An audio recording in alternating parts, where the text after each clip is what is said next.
Hey, bonjour tout le monde et bienvenue au Prof Podcast, épisode numéro 16, 16e épisode des Profs Podcast.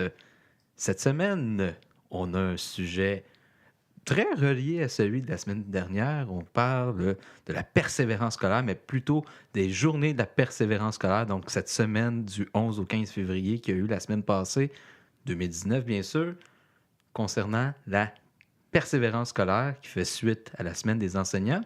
J'ai avec moi un seul collaborateur aujourd'hui. Devinez c'est qui? Monsieur Laurent Constantin. Bonjour! Comment ça va, Laurent? Ben, ça va bien? T'as-tu passé une belle semaine? Oui, une belle semaine de la persévérance scolaire. On va avoir l'occasion de discuter de qu'est-ce qu'on a fait comme prof pendant les journées de la persévérance scolaire. Merci, mais avant de commencer, Oui, on a un commanditaire. En fait, on a le commanditaire du mois cette fois-ci. Commanditaire que je crois qu'on connaît très bien tous les deux. Marewa Café. Marewa Café à Saint-Hyacinthe, sur la rue des Cascades, que vous pouvez retrouver aussi en épicerie dans les métros. Donc, Marewa Café, café bio équitable, super bon, qui respecte les droits éthiques des cultivateurs en Colombie, qui vient d'ailleurs des... Le café il est choisi directement des fermes, savais-tu ça? oui, chaque grain est choisi à la main par Madame Maréwa. Oui, Madame Marewa, on va saluer Lorena. Donc, Café Marewa à Saint-Hyacinthe, si vous allez au café, puis vous mentionnez le code promo suivant, j'écoute les profs podcast, vous méritez un 10% sur votre commande, sur le café, sur votre commande. Donc, ça vaut la peine si vous êtes un prof accro à la caféine comme je le suis, ou tout simplement un fan du podcast, puis vous avez le goût de faire une petite balade à Saint-Hyacinthe, allez voir ça. Marewa Café, 10% de rabais pour le mois de février 2019. Donc, ça achève. Allez voir ça. Allez boire ça, ce bon café-là. C'est des bons amis à nous. On les salue et on vous souhaite une bonne dégustation. Café Maréwa tient les enseignants en éveil. Oui! Hey, merci! Donc, cette semaine, en fait, la semaine passée, c'était la semaine de la persévérance scolaire. En fait, les journées de la persévérance scolaire, comme il le mentionne.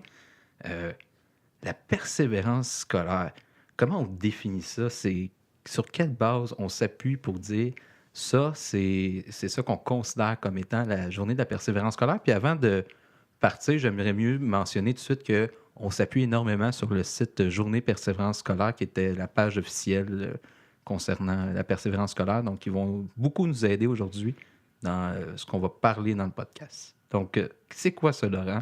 La persévérance. Ben, en fait, la persévérance, c'est la volonté d'un élève de réussir jusqu'à un premier diplôme, d'être diplômé, d'être qualifié, et qu'à travers justement cette volonté-là de continuer jusqu'à la diplomation, ben, c'est d'être motivé et de sentir l'importance qu'a l'école dans sa vie. Ça serait un peu ça la définition de la persévérance. Donc, vouloir réussir, être motivé à réussir. C'est deux facteurs que tu mentionnes que moi, je suis au premier cycle, toi, tu es au deuxième cycle. Ouais. Est-ce que, mettons, moi, au premier cycle, ce qu'ils mentionnent, puis je l'ai fait cette semaine puis la semaine passée, justement, demander aux élèves, bon, si vous aviez la possibilité, là, c'est du secondaire 1, secondaire 2, si vous aviez la possibilité de lâcher l'école demain matin, qui le ferait? Puis j'ai une moyenne de 2 à 5 élèves peut-être par classe qui seraient prêts à le lâcher, puis les autres, je dis, ah, fait que les autres, vous continueriez, ouais, fait que pourquoi toi, tu continues l'école? Puis tel un élève me dit, ah, ben moi, c'est parce que je veux une bonne job. Ah, OK, une bonne job, c'est cool. Moi, je veux avoir une job dans laquelle je vais être heureux. Ça m'ouvre des portes. Puis là, il défait des arguments comme ça, mais très peu vont mentionner parce que la notion d'éducation, de culture, c'est important pour eux. Est-ce que ça change rendu au deuxième cycle? Mais en fait, je te dirais au deuxième cycle, là, pour avoir un peu enseigné en secondaire 5, ceux qui se rendent en secondaire 5, normalement, sont là vraiment pour obtenir leur diplôme. Ça arrive, mais c'est rare que la personne qui va décrocher va le faire en secondaire 5.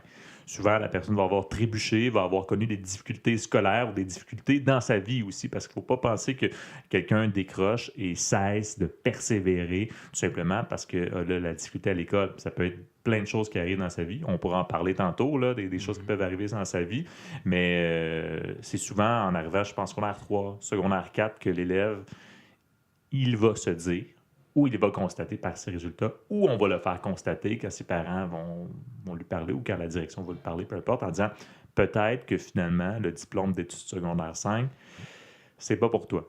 Ça peut être atteignable, mais sur un parcours régulier de 5 ans, ça va être difficile. Donc, c'est rendu autour de l'âge de 14-15 ans, là, après le secondaire 3, que se fait un peu, pas cette épuration-là, mais c'est cette division-là de ceux qui vont continuer en 4-5, c'est pour vraiment le diplôme. Et ensuite, il y a les diplômes un peu plus adaptés, là, puis des élèves qui n'avaient même pas les acquis parfois de 6e année du primaire, mais on va les envoyer vers les programmes FPT, donc formation préparatoire au travail, qui va mener à un diplôme. Ce ne sera pas le diplôme de secondaire 5. Formation, un métier semi-spécialisé. Même chose, ça va mener à un diplôme. Ce ne sera pas le diplôme du secondaire 5. Donc, il faut compter ces élèves-là dans la diplomation. Pas la diplomation d'études secondaires 5, mais ce sont des gens qui, à leur manière, ont persévéré à l'école pour au moins ne jamais décrocher puis arriver un jour sur le marché du travail avec quand même un acquis dans leur poche. Oui. Donc, peut-être que la vision, elle change un peu en cours de parcours, finalement. Le but, c'est d'avoir un diplôme, point. Oui, je pense que l'élève qui est peut-être en... Puis aussi l'élève qui est au premier cycle, lui, il pense pas à toutes ces différentes voies-là. Tu fais comme, je pourrais peut-être ne pas avoir mon diplôme d'études secondaires 5, mais rentrer dans un pré-DEP, quelque chose qui m'amènerait vers un diplôme d'études professionnelles ou quelque chose d'autre. Je pense que l'élève qui est au primaire ou qui est au premier cycle du secondaire, lui, il voit juste le diplôme d'études secondaires que tout le monde lui parle, là. Puis parfois aussi, ça peut être une hantise pour certains élèves parce qu'il y a des parents qui voient uniquement ça.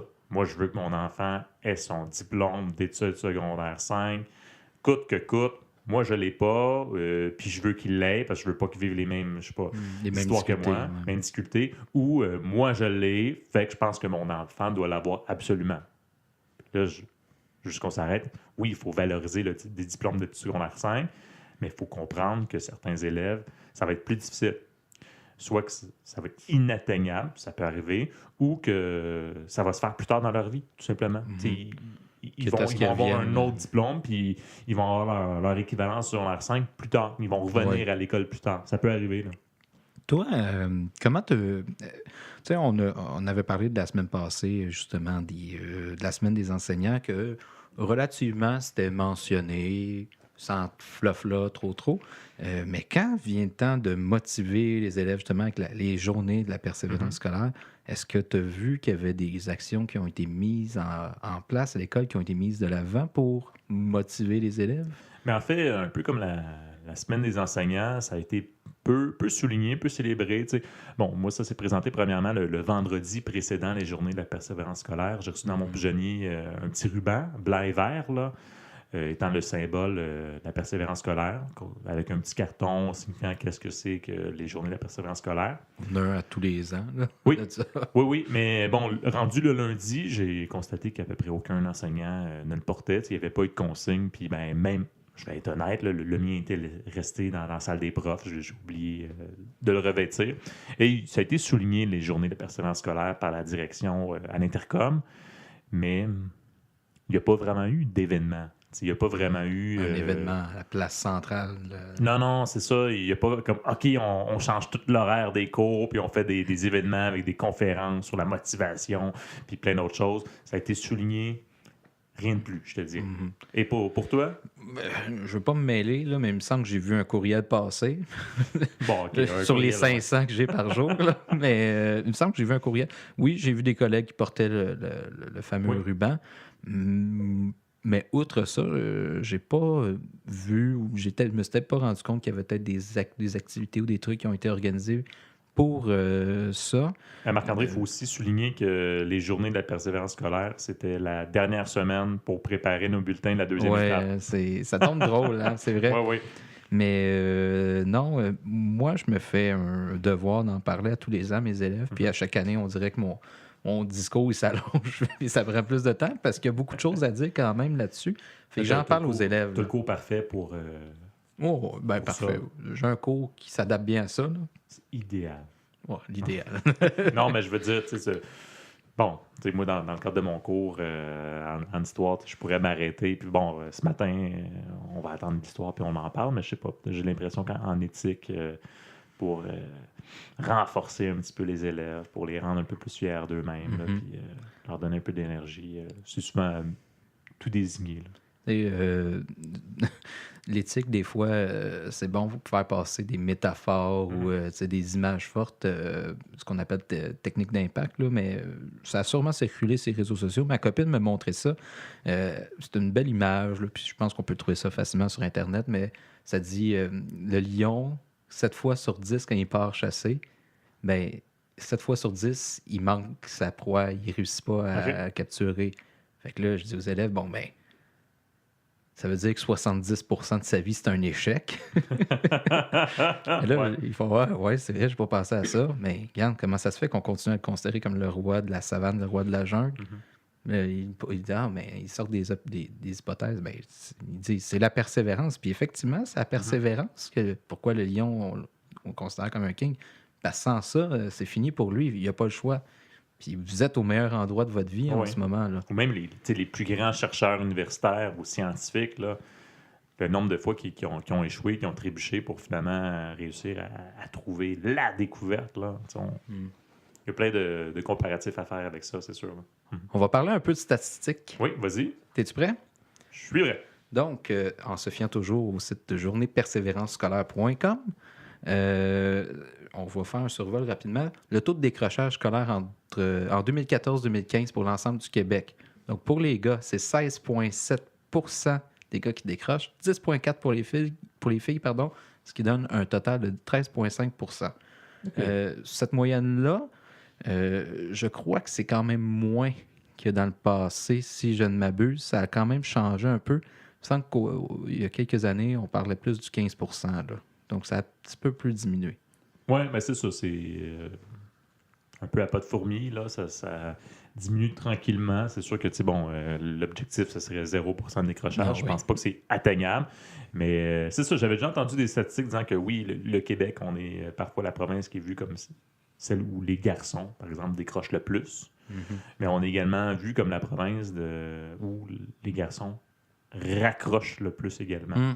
Donc, de dire, justement, ils réalisent que peut-être à l'âge de 15-16 ans, le diplôme de secondaire 5, c'était pas tant utile, mais à un moment donné, si c'est pas le diplôme d'études secondaire 5, ça va être d'autres études de toute façon qui vont sentir que c'est utile.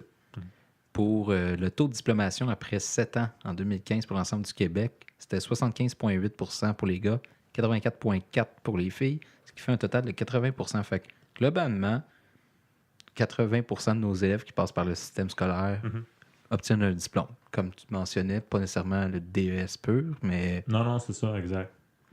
Mais c'est drôle parce que j'enseignais en histoire aujourd'hui même, que dans les années 1940, là, c'était 2% de la population qui avait leur 12e année, donc l'équivalent du secondaire 5. Donc 2%, on est rendu à 80%, c'est pas si mal. ça l'a monté un peu. C'est pas si mal. Ben, c'est ça, voilà, dans les années 40-50. Merci le rapport parent. La société québécoise était une des sociétés d'Occident, occidentale, les plus analphabètes. Et c'est pour ça, en ce moment, je crois qu'en 2019, on est encore en train de rattraper. C'est sûr que tu parlais du rapport parent, les années 60, la Révolution tranquille a vraiment permis un coup de barre, si on peut dire, en éducation. Il s'est créé un ministère de l'éducation. On a commencé à développer des écoles primaires et secondaires accessibles à tous, donc partout sur le territoire, et également gratuites pour tous, puis que l'école soit obligatoire jusqu'à l'âge de 16 ans. Donc, c'est sûr que, peut-être qu'on voudrait que le taux de diplomation soit au-dessus de 80%, mais on part de loin. Le ministère de l'Éducation a environ 55 ans. Là, je dis 50 ans depuis longtemps, on doit être rendu... Bref, il a été créé en 1962, le ministère de l'Éducation. Voilà, 57 ans. On fait ça. Non, d'autres chiffres que je trouve intéressants, on va passer vite. Le taux de chômage moyen pour un diplômé versus un décrocheur passe de 7,1% à 13%, quasiment le double. Okay. Donc, tu as 2 fois plus de chances de vivre du chômage au cours de ta vie en n'ayant pas de diplôme d'études secondaires. Là, moi, j'ai un baccalauréat, puis je connais du chômage à chaque été. on vient brouiller les statistiques à nous autres. Ça, c'est intéressant aussi, le risque de dépression à l'âge adulte, mais je crois aussi que ça peut englober, cette statistique-là, tout ce qui a rapport aussi aux troubles de santé mentale, ou la santé mentale proprement dit. Donc, le risque de dépression à l'âge adulte pour un diplômé de 9 versus 15 pour le décrocheur. Veut pas, ayant un moins gros salaire potentiellement, peut-être en ayant une situation précaire au niveau financier, mais peut-être que le stress, l'anxiété d'arriver à la fin du mois, etc., effectivement, tu es peut-être plus à risque à un moment donné de vivre un épisode de dépression. Puis généralement, une personne qui vit un épisode de dépression, un seul au cours de sa vie, est plus à risque d'en avoir d'autres, là. Donc, un malheur n'arrive jamais seul, là, ça c'est le cas ici, là. Puis quelqu'un qui est diplômé aussi, je crois, va avoir une meilleure santé, donc va coûter moins cher à la société au niveau, c'est ça, des soins de santé. Ça, j'y arrive dans quelques instants, là. Mais statistique que je trouve incroyable, la proportion de la population carcérale n'ayant pas je recommence. Oui, vas-y, Donc, vas-y. 63 de la population carcérale ne possède pas de diplôme d'études secondaires. Oh, OK. Donc, c'est pas parce que tu n'as pas de diplôme que tu es un criminel, mais disons que tu as un petit peu plus de chances de le devenir, peut-être. Il y a plus de criminels non diplômés que diplômés. OK. Donc, 37 pour les diplômés. Et celle-là, ça fait frémir les élèves, cette statistique-là. Je me plaisais à leur montrer que, mais même au niveau de ton espérance de vie, ça diminue considérablement sans diplôme. Donc, sans diplôme, 75 ans d'espérance de vie versus 82 ans pour une personne avec diplôme. Okay, donc, ce qui explique ça, moins haut salaire, précarité financière, peut-être moins de temps pour les activités parce qu'il faut que tu travailles peut-être en double. L'alimentation. L'alimentation qui est un grand facteur, entre autres, sur la bouffe que tu manges. Manger des ramen, ça peut être le fun un vendredi soir devant Netflix, là, mais... Non, mais c'est aussi niaiseux que parfois, tu as un moins grand salaire quand tu n'as pas de diplôme, donc moins bonne alimentation, mais parfois, c'est juste une question d'éducation que tu n'as pas été éduqué à hey, c'est important de manger des légumes verts. Et ça aussi, je fais aller écouter le podcast sur la bouffe dans les écoles, on en parle de ça. Oui, tout à fait. L'éducation alimentaire, c'est un gros morceau aussi, un gros morceau de viande. Gain pour la société, gain dont la société se prive par décrocheur, c'est 120 000 $. Le manque à gagner en 45 ans de vie active d'une personne non diplômée par rapport à une personne diplômée, 450 000 $. Les coûts sociaux engendrés pour chaque décrocheur, 500 000 $. Et le coût d'une cohorte de décrocheurs, taxes, impôts et coûts sociaux, de façon générale, presque 2 milliards, 1,9 milliard par cohorte. OK. C'est fou. Du fait que, par exemple, on a investi dans leur éducation, il n'y aura pas de diplôme, puis ensuite que, comme problème, peu d'éducation, donc ils vont être moins débrouillards, des mauvais choix au niveau de la santé, de l'éducation. Bref, c'est ça, ça va aider des coûts à la société. Je comprends bien. OK. Oui. Donc, il y a beaucoup, beaucoup de facteurs. Je lis en parallèle. Voilà. Donc, il y a au niveau juste économique, c'est pas rentable pour une société des décrocheurs, malheureusement. Non. Parce que ces gens-là aussi, on parlait de l'alimentation, mais l'espérance de vie, c'est pas tout, c'est de vivre en santé aussi. Fait que ces gens-là, peut-être, se ramassent plus souvent dans les hôpitaux, globalement. Non, aussi. c'est ça. Puis tu parlais de chômage aussi. Là, quelqu'un qui a des diplômes, ça va être beaucoup... quelqu'un qui a des diplômes est moins de chances d'être au chômage, mais si quelqu'un qui a un diplôme qui perd son emploi va avoir beaucoup plus de facilité à se retrouver un nouvel emploi que quelqu'un, je sais pas, qui travaille à une shop pendant 30 ans, mais la shop ferme, puis il n'est pas encore admissible à la retraite, se retrouver un emploi, pas de secondaire 5, dans une shop alors que tu as 55 ans, ça va peut-être être difficile. Oui. Il y a des facteurs de risque à ça. Qu'est-ce que tu veux dire par facteur de risque? Facteur de risque, c'est des facteurs qui peuvent contribuer au décrochage scolaire. Donc, il y a des facteurs qui... Qu'est-ce qui fait en sorte qu'un élève décroche au final? Puis, selon encore le site journéepersévérancescolaire.com, il y a plusieurs facteurs, comme les facteurs familiaux aussi. Donc, facteurs familiaux, valorisation de l'éducation, encadrement parental. Est-ce que c'est valorisé à la maison, l'éducation? Est-ce que tu as des problèmes à la maison? Puis... Des fois, laisser les problèmes à la maison, tu peux pas toujours t'y ramener avec toi à l'école et vice-versa. Là. Donc, pour le jeune, si ça va pas bien, c'est théorie de pyramide de Maslow 101, moindrement que dans ta vie affective, il y a des carences, mais forcément, ton autonomie est affectée, puis tu as de la misère à pouvoir, au final, développer tes connaissances, puis aller à l'école, apprendre. Ta tête n'est pas préparée à ça, du moins, Non, c'est pas ta s'il n'y a préoccupation. aucune stabilité dans ta vie, là, comme tu dis, la pyramide de Maslow, là, l'éducation est pas mal au top de la pyramide. Mhm. Donc, tu vas te rebaser sur l'essentiel.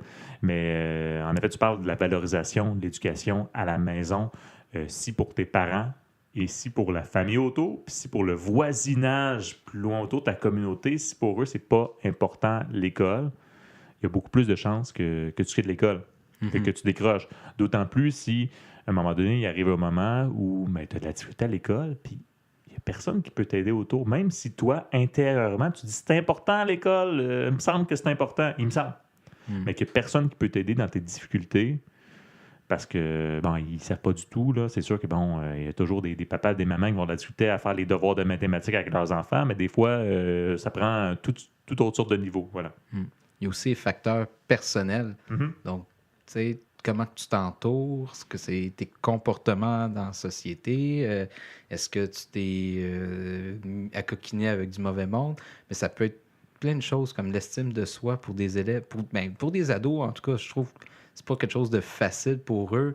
On peut parler aussi des facteurs scolaires, donc la relation avec les profs, aimes-tu l'école, le climat de l'école, est-ce que, puis on en parlera tantôt dans les stratégies. Des relations de confiance Oui. avec les enseignants et tout, là. Mais sinon, tu sais, moi, pour l'avoir constaté, certains élèves qui ont décroché, quelqu'un qui travaille à temps plein oui. pendant ses études, moi, j'en revenais pas. Ma première année dans la commission scolaire ici, j'ai une élève de secondaire 5 qui me raconte « Ah, monsieur, je suis désolé si j'ai été absente dans les 3 derniers cours. C'est parce que mon patron, il comprend pas que je suis à l'école. Fait qu'il il me dit qu'il faut que je rentre chez Tim Hortons. Ah, ben là, il comprend C'est pas le que tu patron, hein? Hey, le patron t'a dit de rentrer. Tu sais, il y a une loi dans les normes du travail qui dit qu'un élève Dans les heures dans les heures d'école n'a pas le droit de travailler. Et aussi, il doit être rentré chez eux avant 11 heures le soir. Oui, voilà. Et jusqu'à 6 heures du matin. Il y a des exceptions comme les camelots, mettons. Là. Mais ouais, la loi prévoit ça. Donc, tu finis pas à 11 heures au IGA. Non, c'est Tu ça. pars à 10h30 parce que ça te prend une demi-heure de te rendre chez vous. Et que c'est l'élève qui se sent comme victime de ben là, tu sais, il faut que je respecte mon horaire, sinon je vais perdre ma job. Hey, moi, je te souhaite de perdre ta job, genre, au même ta job étudiante, pour te concentrer sur tes études, puis peut-être avoir une job plus payante plus tard. Mais sinon, autre expérience que j'ai eue, tu sais, des fois, des choses qui peuvent arriver, qui peuvent être difficiles, raison personnelle. Une grossesse adolescente, c'est quelqu'un qui va décrocher rapidement de l'école parce que ben, il va avoir nécessairement des soucis beaucoup bien supérieurs, si on peut dire, à s'asseoir sur les bancs d'école. Donc, c'est un facteur de risque très important, là, ça. Autre facteur de risque, les facteurs sociaux, c'est aussi niaiseux que l'environnement dans lequel tu vas grandir, habiter, mais ça va avoir un impact sur ta motivation scolaire. Entre autres, je pense à Grimby, là, la ville est très proactive pour les services aux jeunes ici. Puis ça, j'ai été impressionné quand j'ai emménagé à Grimby. Je pense, entre autres, il y a des programmes comme les Jeunes ambassadeurs de Grimby, que c'est un regroupement démocratique d'ados qui veulent organiser des activités pour les ados en collaboration avec la Maison des jeunes, qui font venir des humoristes, font des soirées dansantes. J'ai l'air de mon mononcle, là, mais des soirées des soirées canadiennes. Donc, des accès à la bibliothèque. Je pense, là, ils sont en train de construire une nouvelle piscine, l'aréna. Donc, plus que tu donnes des activités aux jeunes, tu sais, je pense au skatepark, mais aussi des compétitions de skate, les spectacles qu'ils donnent gratuits pour les étudiants. Mais ça, c'est des facteurs de protection aussi pour éviter que... En fait, ça occupe le jeune, puis ça peut l'aider indirectement à continuer à l'école. Ça l'implique dans de quoi? Ça l'implique dans la société, finalement. Non, je comprends vraiment ce que tu veux dire. Ce que j'ai vu aussi comme facteur de risque, quelqu'un qui déménage de manière fréquente a plus de risque de décrocher. Tu sais, c'est aussi simple que le sentiment d'appartenance que tu peux avoir envers ton école, envers ton milieu, et de retrouver, ben, je veux pas décrocher parce que je veux retrouver mes amis de secondaire 1 jusqu'à secondaire 5. Je peux pas les lâcher. Ils veulent pas que je lâche non plus. Ben, si, par exemple, t'en as pas d'amis, pas parce que t'es introverti ou quoi que ce soit, mais juste parce que tu T'as pas changes le temps, d'école t'as pas à le temps de chaque développer année. tes liens. Là. Ah oui, Ouais. tu sais, un élève qui arrive en plein milieu de l'année, puis qui va repartir en plein milieu de l'année suivante, il n'a pas eu le temps de socialiser tant que ça, Non. de se sentir vraiment inclus dans cette école-là. Puis si un moment donné, il connaît une difficulté, il fait comme ah, ben l'école, hein, c'est plate, hein? Puis de toute façon, j'ai pas d'amis là. Ou, fait que facteur de risque, il y en a quand même plusieurs. Mais sinon, tu as Facteur. parlé de Facteur facteurs de de protection. oh, quelqu'un qui, Hey. dans le fond, ben, des facteurs qui font en sorte que ça va amener le fait que tu vas rester à l'école. Tu ne décrocheras pas. Il y en a plusieurs quand même. Là. Je veux dire, on n'est pas dépourvu face à ça. Là. Il y en a. Qu'est-ce qu'on peut penser? Là, on a parlé, entre autres, tu sais, ça fait aussi que facteurs familiaux, personnels, scolaires, sociaux, mais qu'est-ce qu'on peut faire concrètement? Ben, en fait, tes facteurs de protection, c'est juste comme ben, ah, l'élève a une bonne relation avec des enseignants. Oui. Voilà. Là, il s'est bien entendu. Il se dit ah, ben, au moins. C'est pas toujours tous ses profs, mais C'est ça. c'est un prof. Puis, Oui, oui. Ça y rattache d'avoir un entourage qui valorise l'école. C'est important. On l'a eu, puis notre diplôme, tu vas l'avoir aussi. Puis que même que tu vas continuer après l'école, ce ne sera pas juste le diplôme d'études secondaires 5, mais ça va être d'autres diplômes ensuite. Tu vas aller au cégep, tu vas aller à l'université. Donc, des choses qui peuvent valoriser l'éducation. Là. Donc, ça peut être très large. Les stratégies qui peuvent être mises en place à même l'école, je présume que les commissions scolaires se sont dotées d'un plan pour aider justement à contrer le décrochage scolaire. Mais Une bonne question. tu sais, il y a plein de choses qu'on peut penser, entre autres les intervenants, comme par exemple en orientation. Mhm. C'est quoi leur job à eux? C'est essayer de garder l'élève à tout prix, lui montrer qu'est-ce qu'il peut faire. Ouais, lui montrer, ben regarde, c'est quoi tes intérêts, c'est quoi tes valeurs, qu'est-ce que tu voudrais faire plus tard, puis regarde ce que tu voudrais faire plus tard, voici le chemin à emprunter pour y arriver. Et ben oui, il te faut ton diplôme, puis il faut d'autres diplômes ensuite, ou à la limite, ben s'il faut un DEP, t'orienter de cette façon-là. Donc je pense qu'en effet, l'orientation, ça peut être utile. Ça peut être tout plein d'initiatives également, tu sais, facteur de risque, quelqu'un qui se fait intimider, quelqu'un qui se sent vraiment isolé à l'école, ben, c'est un facteur de décrochage. Donc, l'inverse, c'est de créer justement un club qui contre l'intimidation, qui essaie de contrer ça. Hmm. Fait qu'essaie de... Ben, tu n'as peut-être pas beaucoup d'amis dans l'école, tu n'es peut-être pas Mister Popularité, mais quand même, il y a des activités qui sont faites pour toi, puis tu es capable quand même de t'amuser, puis d'avoir du plaisir, puis de sortir de l'école avec un sourire. Là. On sous-estime tellement le lien d'appartenance que l'élève peut développer, soit à son milieu, mais aussi avec les autres. Puis malheureusement, c'est pas toujours possible d'intervenir convenablement là-dessus, mais faut être attentif à ce besoin-là. Faut pas le négliger. Mais dans nos... change un peu de sujet, là, mais dans tes expériences personnelles, de ce que tu as pu voir avec des élèves jusqu'à maintenant, y a-tu un profil d'élève qui est plus à risque? Puis qu'est-ce qu'on a fait avec ces élèves-là pour essayer de les aider?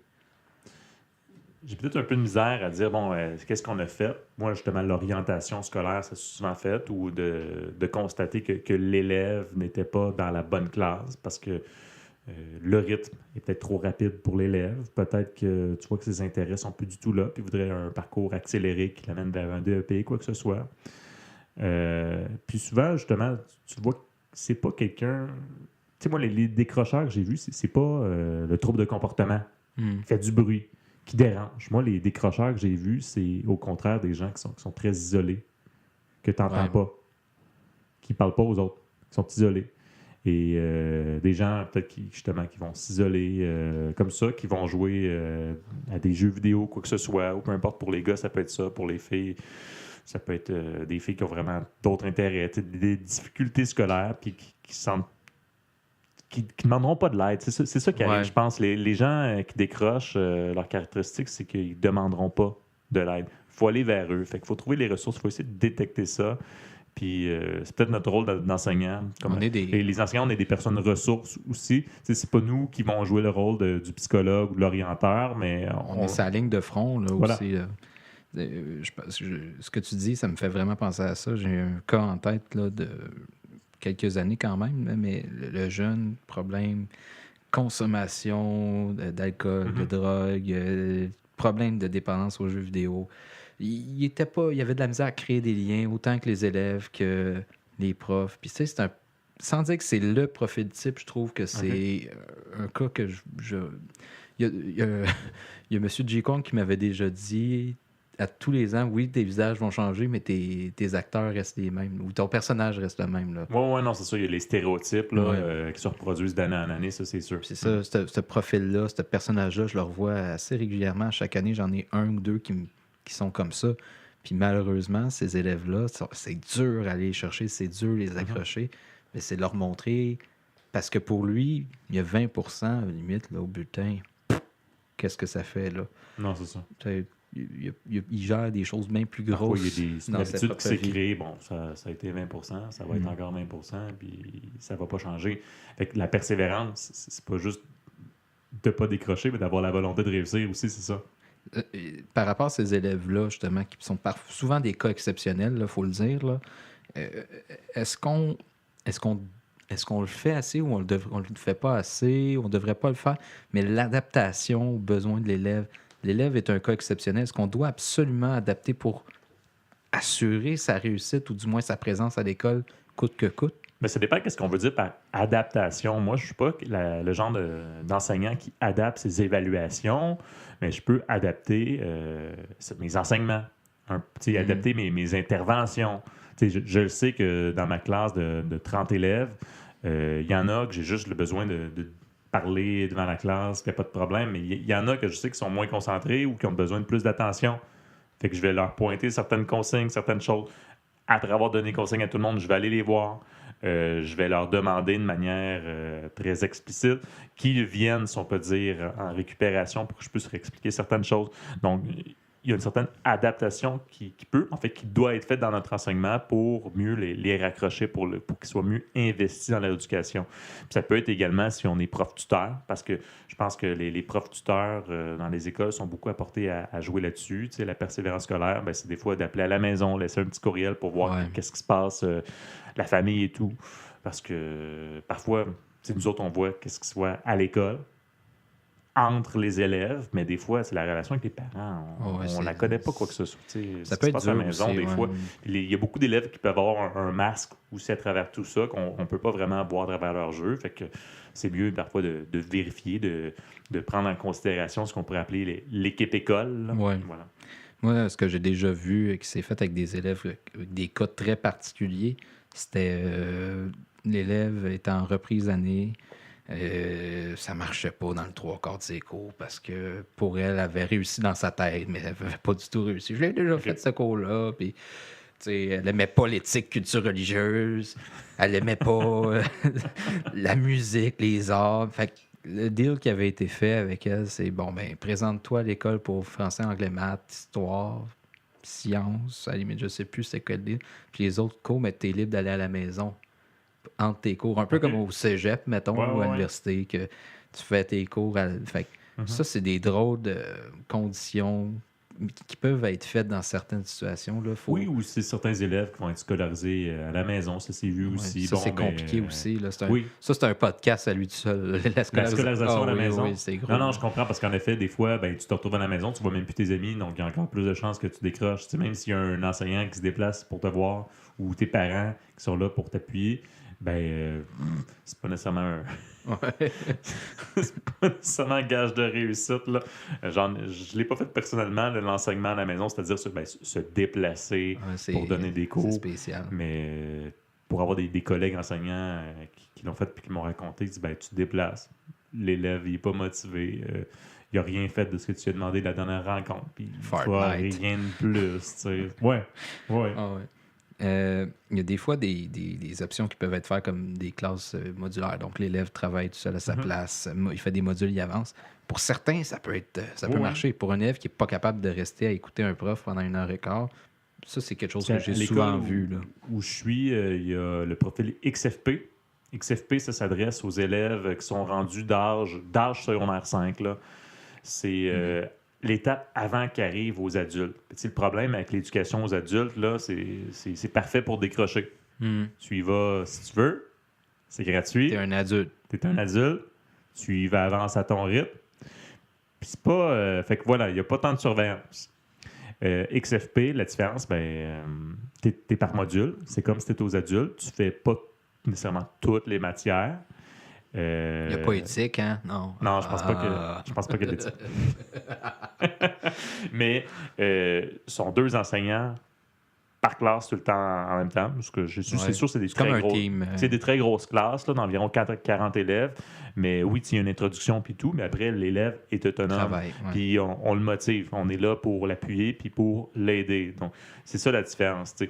XFP, c'est vraiment une version pour les jeunes de l'éducation aux adultes. Voilà. Fait qu'il y a un encadrement. Puis c'est pour ça, je pense que c'est très important souvent pour éviter le décrochage et pour encourager les persévérances scolaires, qu'il y ait un encadrement. Donc, que l'élève se sente soutenu dans ses études, qu'il ne soit pas perdu. Comme, ben là, je suis rendu où? Je suis rendu en secondaire 4, mais avec des cours de secondaire 3. Puis là, je me sens bon. Je suis rendu où? Puis quand est-ce que j'arrive au diplôme? Quand est-ce que c'est fini, tu sais, mon diplôme, pour me rendre jusqu'au diplôme? Fait que l'XFP, c'est vraiment...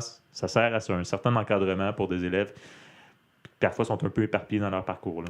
Et à ça, je rajouterais tout simplement qu'il faut faire vivre des réussites à ces élèves-là. Oui. Parce que des échecs par-dessus échecs, à un moment donné, n'importe quel humain fonctionne de même que, OK, là, tant pis, puis on passe à d'autres choses. Mais Laurent, oui, c'est l'heure de la question funky.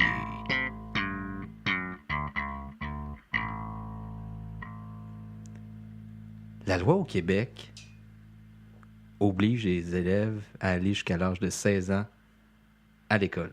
Oui. Le nouveau gouvernement de la coalition Avenir Québec veut implanter un projet de loi pour monter ça jusqu'à l'âge de 18 ans ou un diplôme d'études de secondaire 5 au diplôme. Qu'est-ce que t'en penses? Moi, je suis vraiment d'accord avec ça. Ah ouais, OK. Pas parce que c'est la CAQ, peu importe, là, mais vraiment, j'ai déjà eu cette idée-là avant même que la CAQ ait eu cette idée-là. Ils me l'ont volée. Non. Mais moi, je trouve que c'est bon. C'est, oui, on va peut-être penser qu'on force les jeunes à être sur l'école, mais c'est 16 ans ou l'obtention d'un premier diplôme. Moi, j'ai obtenu mon diplôme d'études secondaire 5 à 16 ans. J'aurais pu décrocher après ce moment-là. Moi, je n'avais 17. Ouais, ma fête, c'est en septembre, c'est pour ça. Mais quelqu'un qui, par exemple, ça ne marche pas secondaire 5, on va essayer l'FPT, on va essayer FMS. Ça peut être carrément un profil, le DEP. Moi, je serais, à la limite, on pourra en reparler dans un autre podcast aussi, là, mais ce qui n'existe plus, c'était le professionnel long. Ouais. Fait qu'après ton secondaire 3, là, tu le sais là, que ça ne marchera pas, là, ton diplôme de secondaire 5. Là. Tu le sais parce qu'en secondaire 3, là, des fois, il y a des acquis que tu n'as pas du tout. Mais tu le sais, qu'est-ce que tu veux faire dans la vie. Par exemple, je veux être charpentier, menuisier. Je veux être boucher. Je veux être... je veux travailler de mes mains. Travailler de mes mains. Les gens qui sont manuels, point. Maçon, whatever. Au lieu que ton DEP, ce soit 1 an et demi, comme quand tu as ton diplôme de secondaire 5, peu importe, on va allonger ton DEP, je sais pas, en 4 ans, là, whatever. Donc, dès que tu as ton premier diplôme, yes, on arrête de t'écœurer. C'est accepté. Puis de toute façon, là, je trouve que le système d'éducation au Québec aujourd'hui est axé là-dessus beaucoup. Pas le diplôme de secondaire 5, on en parle depuis le début, pas le diplôme de secondaire 5 à tout prix, mais un diplôme tout court, que je pense que cette condition-là de l'école obligatoire jusqu'à 18 ans ou un diplôme, pour moi, je trouve que c'est un compromis qui serait facilement acceptable. Puis après, c'est de dire, si c'est 18 ans à tout prix, il faut que toute éducation avant 18 ans soit gratuite. Je suis d'accord. Ma réponse ne sera pas aussi élaborée que la tienne, Laurent. Mais j'ai l'impression que vouloir forcer à tout prix l'élève à terminer jusqu'à 18 ans, déjà que eux, dans leur tête, sont dans une prison. Là, parfois, au premier cycle, dans leur tête, sont dans une prison, puis sont forcés d'être là. Est-ce que à un moment donné, le principe de légiférer de loi, ça fonctionne vraiment avec des jeunes qui la motivation vaut rien? Tu sais, je repense à mon jeune qui a 20% qui me rit d'en face. Tu sais, est-ce que ça a vraiment un impact de légiférer rendu là? est-ce qu'on s'acharne sur l'élève? Est-ce qu'on tape sur le clou pour taper sur le clou? Je comprends ce que tu dis parce que moi, j'en ai des élèves qui n'ont pas l'air 16 ans. Puis qui n'ont pas l'air d'être à l'école non plus. Là. Non, c'est ça. Il y en a qui sont chez eux plus souvent qu'autrement. C'est sûr que, bon, rendu à un certain moment, tu ne respectes pas cette loi-là. Qu'est-ce qu'il fait? Ben, il va y avoir un appel à la direction de la protection de la jeunesse. Quel impact ça va avoir? Si c'est fait. C'est pas, ça peut être... En fait, il faut considérer qu'un élève qui n'est pas scolarisé, c'est considéré comme de la négligence, là. Oui, mais la DPJ, le DPJ, le département de la protection de la jeunesse, honnêtement, là, ils ont d'autres chats à fouetter avec des plus jeunes. Fait que le jeune de 16 ans qui n'est pas à l'école, 15 ans qui n'est pas à l'école, pour eux, là, attends une minute, là, j'ai d'autres priorités. Non, ça devrait être un département, juste la fréquentation scolaire, ça devrait être une autre affaire que le DPJ pour ça. Donc, qu'est-ce qu'on fait avec ça? Je trouve que c'est trop... Si on applique ça, il faut remettre d'autres structures. Ça, c'est inévitable. Mais je suis d'accord avec des DEP, parcours long, peu importe. Non, c'est ça, il faut avoir une espèce d'approche orientante pour perdre personne, finalement, que, tu sais, les 20% de décrocheurs qu'ils ont, ben, leur trouver une alternative parce que, tu sais, cette personne-là qui a peut-être 18 ans puis qui n'a pas de diplôme, justement, comme on en a parlé pendant tout le podcast, ça va être peut-être une certaine forme de poids pour la société, va coûter cher, va connaître plusieurs épisodes de chômage. Donc, trouver une espèce d'approche orientante, donc d'orienter. Donc, puis c'est sûr que ça va demander un investissement du gouvernement. Je l'ai dit, parce que si tu obliges, il faut que ça soit gratuit d'une certaine façon, l'éducation. Et il va falloir que tu investisses dans des ressources pour mieux orienter les élèves. Plus de conseillers d'orientation, peut-être plus de psychoéducateurs, psychoéducatrices pour connaître peut-être l'élève qui a de la difficulté à faire des choix, à persévérer et tout. Peut-être qu'il faut trouver des solutions, ces choses-là. Travailler avec lui ou avec elle. J'ai deux petites choses que j'aimerais ça parler avant de finir le podcast. Ouais. On va finir plus tard. Restez à la cloche. Je parlais de motivation. Le sous-thème, c'est la motivation, veux pas. Je sais pas si tu as eu la chance d'assister, mais des conférenciers dans les écoles pendant les heures de cours, c'est intéressant pour la motivation. Je sais pas si tu as eu la chance d'en voir quelques-uns jusqu'à maintenant. Là. Cette année, non, j'ai pas eu beaucoup de conférenciers. J'en avais eu dans les années passées sur certains thèmes, mais pas vraiment sur la motivation, je te dirais. En moyenne, j'en vois 1 ou 2 par année. Là. Cette année, là, je suis pas fin, j'ai pas retenu son nom, mais c'est un ancien athlète olympique qui avait affronté Michael Phelps, la première année de Michael Phelps, puis il avait fini 2e après Michael Phelps. Puis là, il est devenu pompier, puis il nous expliquait comment atteindre ses buts, nos rêves.